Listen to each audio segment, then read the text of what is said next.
Good morning. Welcome to the Meltdown. I have a lot that I want to share today, and I'm really going to stay focused in gold. But in touching on some of the facts that I try to stay abreast of and keep a pulse on, I'm certainly listening very closely to what Janet Yellen is saying. I think the markets are overall. But folks, more demand than supply of any commodity, we all know from basic economics, forces the commodity to appreciate.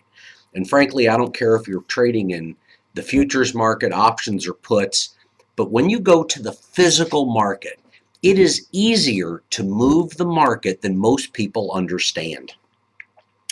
Yesterday afternoon, Michael and I were having a chat about the position of gold, where we are in the cycle.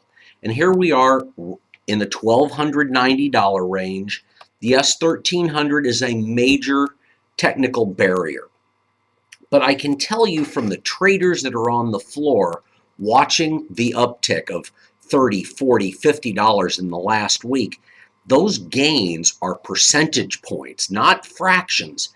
When you are buying stocks or bonds or you're in any equity investment, the broker is working on a thin margin. Sometimes it's a 32nd of a point. Sometimes it's larger. But my point is that in the precious metals markets, the physical metal, you're going to pay more like 1% or 2. There's costs of marketing and overhead and shipping, and all of those are hard costs. Dealers are pressed to make money because there's so many options out there. Now, I'm going to talk about the options today, but I'm going to tell you that overnight, quote, the Congress decided to raise the debt ceiling. That means that we're not going to fight over it for a change. And the Tea Party was battling with Boehmer over the decisions that are being made and who's giving and who's taking and where the compromise is all at. House Speaker Boehmer says we need to be careful about the battles we choose because the elections are coming. Well, I think that's a really resounding message as to what the direction is of the parties, where the country is headed. The wealthy get wealthier. They're looking to buy tangible assets. Now, I'm going to dive in, and I know I always suggest you get a pen and a piece of paper, take some notes.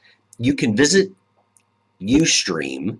That's the source that we use to thread our podcast. Register and you can chat with me online at themeltdown.com. If you have questions after the show, you can always call 281-548-2646. That's 281-548-COIN. Hit option 0. You won't get caught in the phone system. Now, emailing me, Brett at thegoldexchange.net. Folks, there's a lot of different ways to get to me, and I certainly want to help answer questions. The biggest question that I'm going to tackle today is the ownership of gold. Now, I've got a customer who's got a friend who's got a customer, so we're talking handling it downstream a couple of touches. But the issue of buying dory. Dory is a simple term for buying the bars out of the mining company. It is unrefined. So the purity of dory bars can range from 50 to 92%. And you must rely on the metallurgist who works for the mining company to tell you what the purity of the gold is. I've bought gold nuggets from a client in the local area. And I want to say we had about 3 to 6 ounces, 2 transactions separated by about a month. And these nuggets, which were panned, came out of Alaska, only had 66% gold in them. Now, he bought them supposedly at a discount of about 5 to 10%, but upon refining them, found out that he lost over 30% of the value of what he thought he was buying. Now, I'm going to pick on my buddy Kevin for a minute. And Kevin, I'm going to tell you point blank. Anybody who is buying gold at a 6% discount is going to get tagged. And you're either going to get tagged in where it's stored and how it's got to be shipped. You're going to get tagged because of the 2% refining fee. And most refiners today, when they take dory and melt it down and get it to the refined state, there are already exclusive agreements with most of these companies that you're not going to get the physical metal back. You're going to get paid. Now, it's from a recognition and liquidity standpoint. I understand you're buying things at discounts. I understand the discount as well as anybody in the marketplace. But what I'm going to tell you is that the purpose for buying gold, A, it is a hedge against government moves. I've called it a hedge against inflation, as most people in my industry have for decades, because we went through cycles of turmoil. And whether it's a recession, a depression, a thriving market economy, it doesn't matter. What matters is that the world governments have been producing currency. Printing presses go nonstop, and quantitative easing is a disaster. The wealthy, it doesn't matter where you are in the world, the wealthy are buying tangible assets, whether it's a car, a toaster, whether it's jewelry, diamonds, watches, cars, guns, gold, rare coins. This is a very, very thin market. And when I look at the real estate market here in the United States alone, there's lots of it. And the problem with having so much land is that you'll find a developer who goes out in the middle of nowhere and buys 1,000 acres, and he is going to sell some of that property because he's got visions of grandeur and building a city in the middle of nowhere. Well, odds are eventually the population gets there. The problem is that in the banking system, we've gone back to what would pretty much we would call subprime lending again. That's what we fell into with the housing bubble that blew up in 07 and 08, and we started coming out of this quote recession in 09. Folks, the average guy on the street is not out of the recession. I know people who are being laid off at the end of the month. I know that the government is passing a bill to reinstate military pensions. That's right, the government raided military pensions. We know about the bankruptcies in Detroit. So all of this goes back to understanding why you buy the things you buy. When you're accumulating gold, if you've got a relationship with a mining company and they're selling you dory bars, let's face it, they're smart, they're educated. A mining company knows that they can go to the same refineries that I go to, that dealers all over the country, all over the world go to. They can go to the biggest refiners and cash flow their businesses. Now, I certainly don't want to get on this soapbox of talking about the legitimacy or the purity of a dory bar. But what I do want to tackle is that you take this non-performing tonnage that is a big misnomer, and you start to acquire everything from 1 ounce bars to kilo bars, and you've got to include circulated U.S. minted gold coins. This is a market that is very, very thin. I started to talk about it. Michael and I yesterday afternoon were talking about, here we are at this $1,300 technical point to get through. And if you go through 1,300, does that mean that you're going to get to 14 or 1,500 or maybe just 13 and a quarter? It depends who's playing. But in the representation of Kevin buying gold and wanting to buy it at a discount, I'm going to tell you that even buying a kilo bar or a gold storage bar that may be 25 pounds of gold, you're going to buy it maybe 1% or 2% over the spot price, plus 15 bucks. Just let's use that figure. At plus 15 per ounce, a 1% fee, I can tell you I know where it's going to be stored. I can provide you the receipts. I can tell you the credibility of the storage company. I know that your gold will be there. The problem is that if you call me or any other dealer based on where the storage is, because the old term of site drafts or Swiss delivery, ship your stuff, we'll pay you on receipt. Folks, those deals don't happen the way they used to. That having been said, you want to own bars because they're cheaper to get into. But on a down day in the gold market, depending on how fast gold is dropping, you could find yourself at a bid value somewhere between 97 and 95% of the spot price. So you get in cheaper, but you pay a bigger penalty coming out. When I talk about $20 gold pieces, or I talk about gold American Eagles, we'll keep this simple.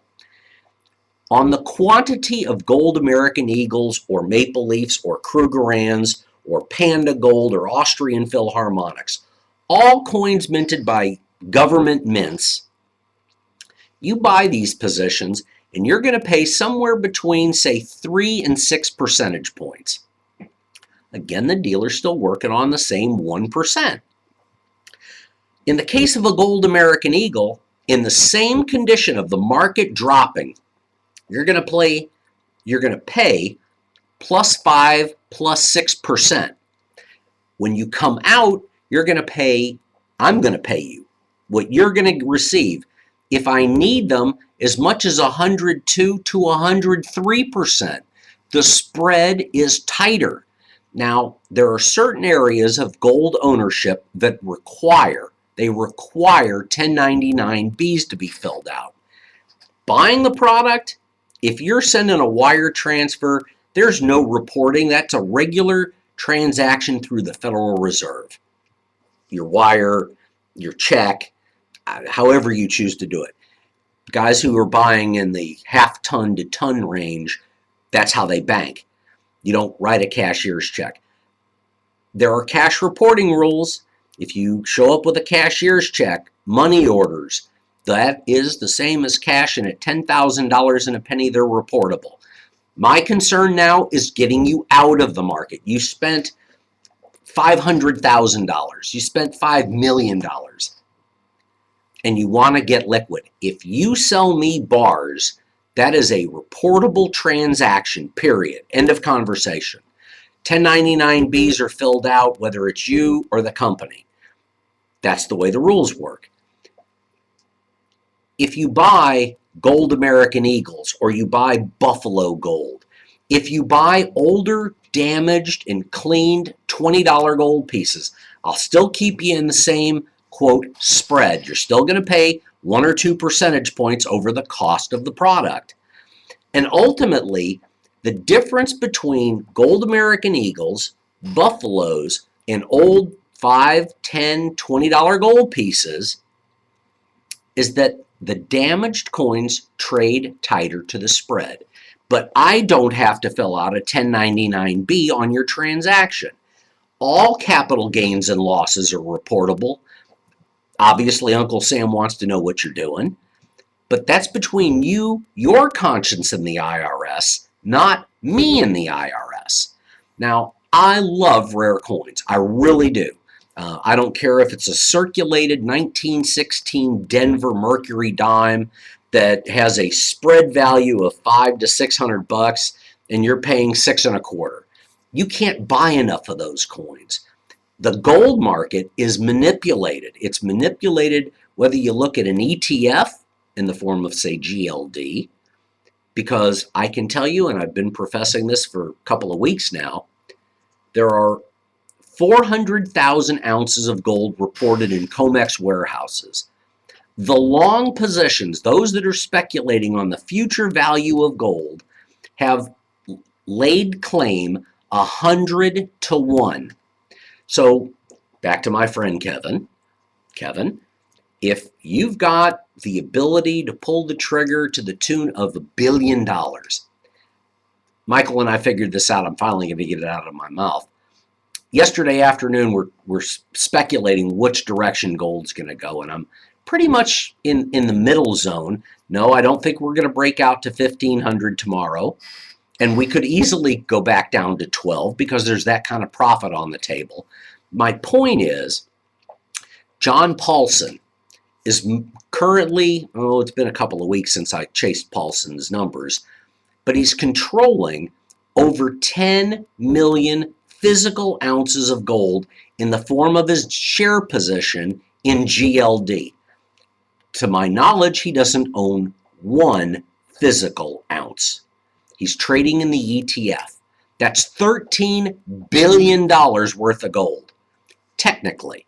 Reality is he's only trading in dollars or whatever other currency may be trading with around the world. But 13 billion.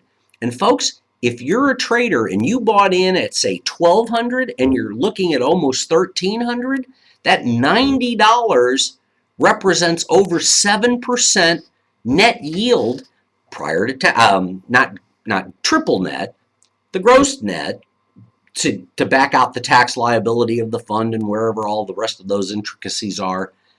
$13 billion. He doesn't own an ounce.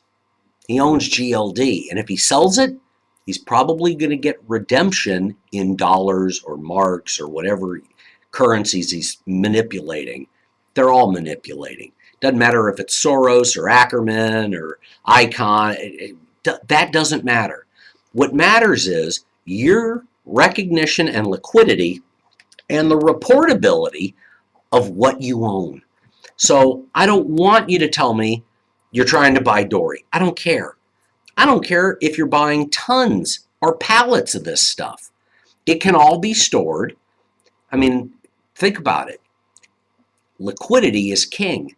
And if you've got the wealth and you're in talking to your financial planner, money manager, and he's telling you, own some of this stock and own some of that stock and put some money over here in your CD. Folks, I'm blowing those numbers away. I'm telling you that there are the recognition and liquidity of gold should normally have you liquid in less than 24 to 48 hours. Your stocks, your bonds, God forbid you put money in CDs. Those 3-year deals, they're paying 0.85%, and that's taxable. Government takes its money. The bank steps in for you. Your 401k, that's not your money. That's their money. They tell you how to move it around. So I want you to own gold. I want you to be in different types of metals because it's all about maintaining here in the United States the status of being a collectovestor. So as a collectovestor, own different types of material. All of it's liquid. All of it can be stored. All of it can be moved. And you won't be like the Germans scratching your head waiting for France and the United States to deliver your gold and being told it's 7 years. That's baloney. I love looking for the opportunity to move millions of dollars to own things that other people are going to want. And what do they want? They want silver American Eagles. They want Morgan dollars and peace dollars. They want them in low-grade coins that you spend $30 a piece for while silver's trading in the 20s. I don't necessarily want you in the most volatile position. If you want bars, by all means, I will sell you bars. I will do this the way you want it done. Dory is not the way to go, my friend Kevin, and you should be telling that to your customer. Ultimately, it's got to be refined. It's got to be moved from wherever it's being stored to its facility to be refined, and you can watch all of it take place. That's easy. Companies that I use anyway, I can watch the transaction being melted. Insurance is expensive. Transportation is expensive. People will provide us assay reports. I want bars.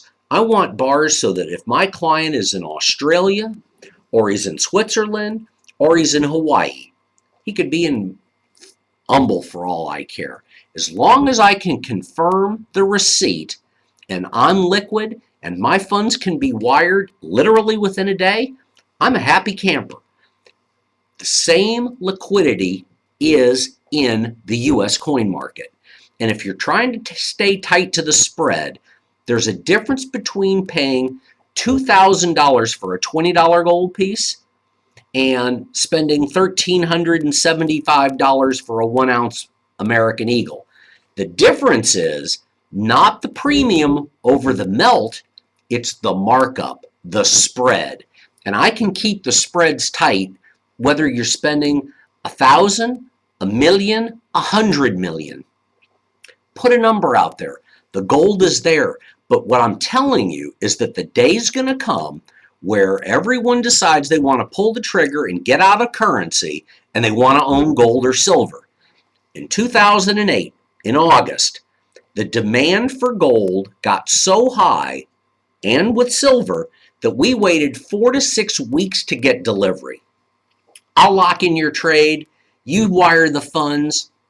Your position is secure. If you're going to secure the position, you got to pay for it. We're going to lock it in because in this volatile type market, I'm not playing that game. I'm going to take the profit. I'm going to work on my point. I'm not going to shrug my shoulders. If gold goes up another 10%, I made my money in the beginning. You wait, you get delivered. You own multiple thousands of coins, thousands of ounces. And don't miss silver. When you listen to the news and you hear that Argentina is going to a silver position, when you look at Asia and you realize that from the Vietnamese to the Thais to the Chinese, everyone wants gold. The only net buyer in the world that's not part of this play is the U.S. government. We sold off the silver. We sold off the gold. We're off the standard. And Yellen's going to start by supporting Bernanke, but eventually, I promise you, Ben Bernanke is going to be the biggest scapegoat since Alan Greenspan. Oh, wait a minute. Greenspan went on the Hill and he said he was wrong. When is Bernanke going to do it? Who knows? He just left office.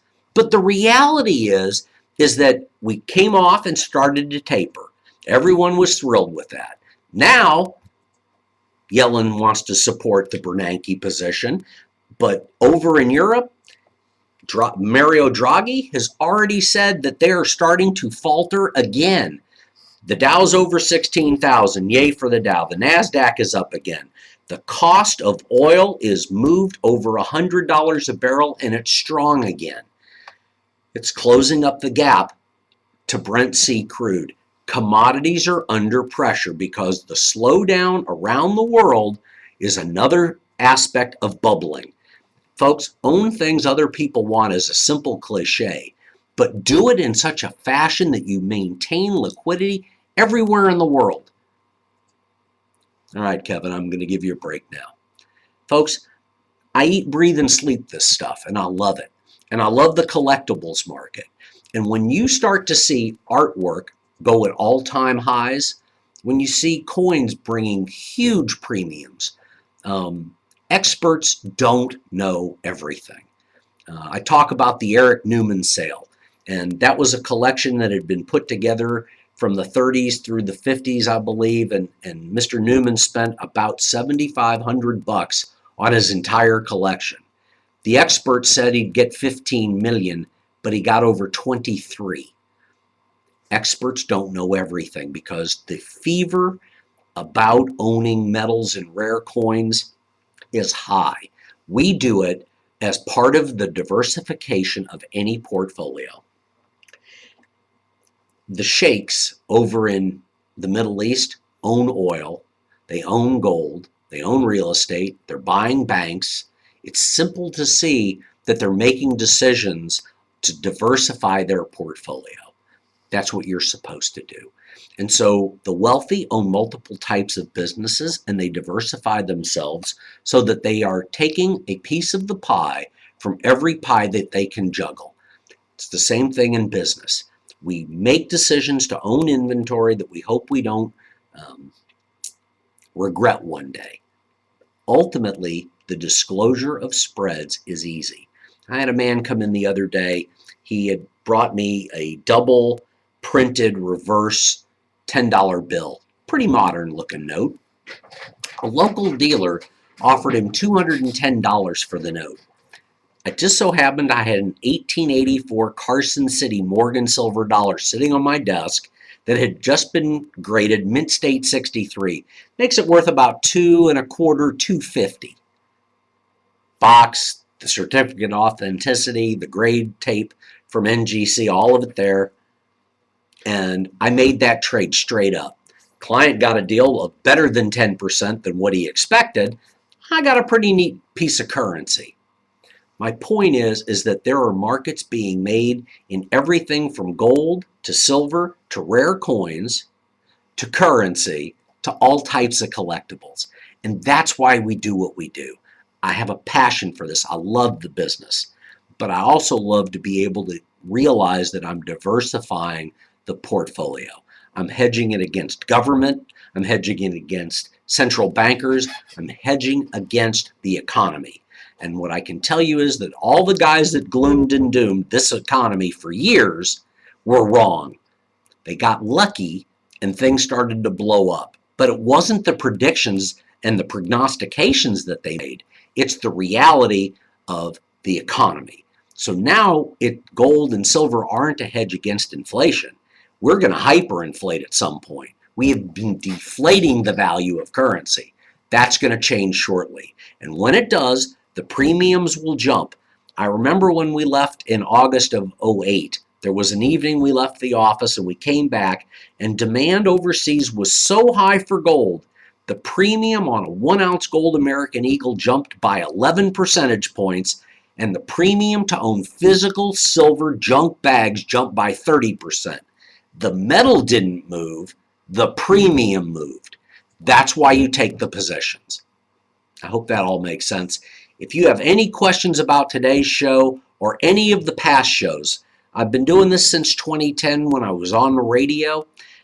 Did it through August of last year. Folks, listen to the shows. We've edited out commercials. You can write down simple notes. You can understand this is not a message of gloom and doom. It's reality. And reality dictates that you've got to do things differently. That part of the television show that I refer back to is true and equitable. It is time to do things different. Start pulling money from other places, start to reposition some assets, get involved, ask questions.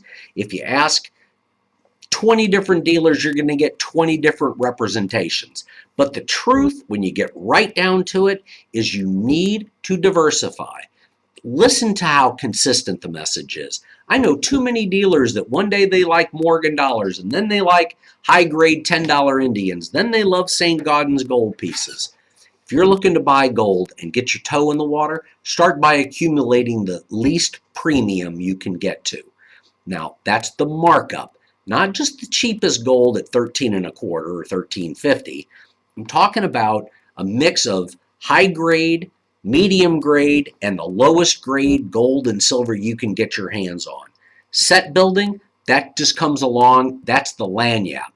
I spent a lot of time in Louisiana over the past 20 years. And so that's a very near and dear term for those of us that live down here on the Gulf Coast. It's the bonus. It's the extra you get. And folks, don't pass the rare dates. The rare dates are the ones that have appreciated the most. I'm going to make one reference and then I'm going to get out of here. 1854 New Orleans $20 gold piece. In 1998-99, the finest known went into the Eagle collection. Now, that's the first certified set of $20 Liberties that ever got put together and announced. I owned and bought the 1854-0 in AU58 and put it in that collection at just under $100,000. Today, if you could find one, and there are more of them today than there were back in the 90s, you'd pay at least $750,000 to $850,000. That's $750,000 to $850,000 for it. More coins, but more demand chasing them. That's what you want to be in. So yes, you can buy lots of gold and you can buy lots of silver, but own the things other people want. Anyway, I never try to get off a podcast without thanking Texas Children's Hospital, both the Downs Clinic and the Ronald McDonald House. Now, these are charities that are very near and dear to my heart. My son Jason has mild downs, but if you'll visit the meltdown.com, click on either of the banners, the information you provide, name, address, city, state, zip, and the amount, that's all anonymous for me. Don't ask for it and they don't give it to me. But you're supporting the charities. The Ronald McDonald House at Texas Children's is on the 4th floor. There's 20 rooms. They provide respite for the family members that are staying overnight to be near their children. It's a simple room. You just pretty much get to go to sleep. But in the lobby area, they feed these family members. So whether it's 20 people, 40 people, or 60 people, if you can provide a hot meal, please call 832-824-8600. That's 832-824-8600. Nancy Allen and her staff would be more than happy to help accommodate you. The Meyer Center now has moved on to Stadium Drive. That's about 5 minutes south of the main campus, but from Downs to autism to spina bifida. Dr. Ostermeyer and her staff are fabulous. They work well with the kids. Folks, I appreciate the doctors, the nurses, the staff, and the volunteers at Texas Children's throughout the world, throughout our medical center. Kids need our love and support. I'll be back in the morning. We'll talk about what happens overseas, what happens here in the U.S., so that I can bring you a clear picture. I'll answer emails.